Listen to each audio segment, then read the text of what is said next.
Hey guys, it's Paul. Hope you're doing well. In this video, we're going to be talking about how to get things done fast and quick. Now, there are two big reasons behind our inefficiencies, and that's cognitive loading and cognitive dissonance.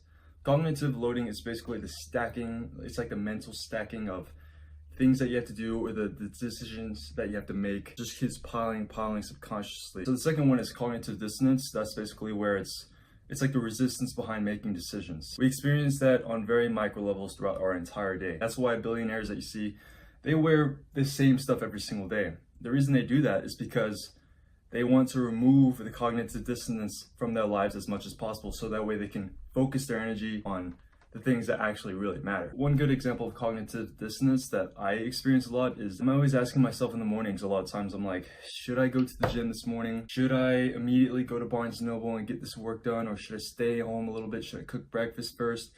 I'm thinking, should I meditate? This is dissonance, and it piles on to the cognitive loading, the stacking of things that you have to do, or the thoughts in your mind. One good thing to combat this is definitely, of course, like meditating. Another one is to just simply stop thinking and just start moving. Start moving your body towards the things that will actually get these things done. For example, I get a lot of work done at Barnes & Noble. So I just get dressed and I just start driving to Barnes & Noble before my mind even starts thinking like, maybe I should eat some breakfast first, or maybe I should hit the gym first. Just stop thinking and just start doing. You're going to be surprised about how easy these things are to do. And once you start getting the ball rolling, you're fully in. You know what I mean? The momentum. A good question to ask yourself is, what would this look like if this were easy? If this were extremely simple and basic, which a lot of times fundamentally it is, what would it look like? What would be the things that you'd have to do, the essential things, and remove all the fluff, remove all the extra stuff? One way you can answer this question is you separate your thinking from your doing. For example, one of my Amazon businesses, I basically write tasks, and I'm very meticulous about what I need to do. Because when I wrote this thing, I'm fully focused and I'm thinking. So the first one is like, I have to get a designer to design the main product image, and then after this I have to get this specific 6-angle perspective of the product and this infographic picture. Like, these are all detailed list by list, and this thing took me about 10 minutes because I was just purely thinking and I was just writing down as I thought. And then I write every single step after I get these pictures.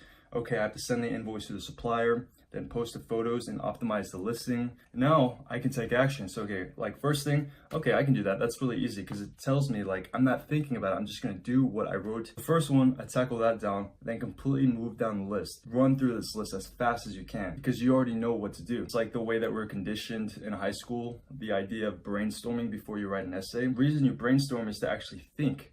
Like, think a lot, give a certain allocated amount of time to think about whatever it is you're doing, and then you actually start doing. Allocate a certain time and location to where you do your work, or you're studying, or to where you do your productive time, because this will instill a sort of habit, and whenever you're in that location, it removes that cognitive dissonance. And then I guess the last tip would be to produce more than you consume, because you're either producing or you're either consuming. Producing is fundamentally just giving, or creating, or delivering, or taking action. Consuming is where you're doing the opposite. You're consuming content. This book, this YouTube video, whatever. Many times you already know what to do, but you kind of trick your mind into thinking, let me consume more content first. Let me watch this Gary Vee video. Let me read this book. It's very convincing, but in reality is, a lot of the consumption that we make is entertainment, okay? It's entertaining our ego. It's entertaining our idea that we're being productive, and we're pushing off the actual effort and the execution of action. We'd rather consume and consume and consume, and then when we feel motivated, then we might take action. Take more action than you consume, or when you consume, take action immediately afterwards. Stop consuming so much. It's not really a good thing for me to say because I'm a producer of content. I want you to consume it, but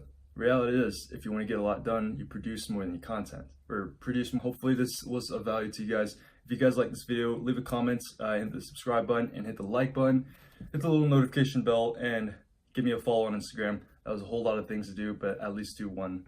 I'll see you guys in the next video.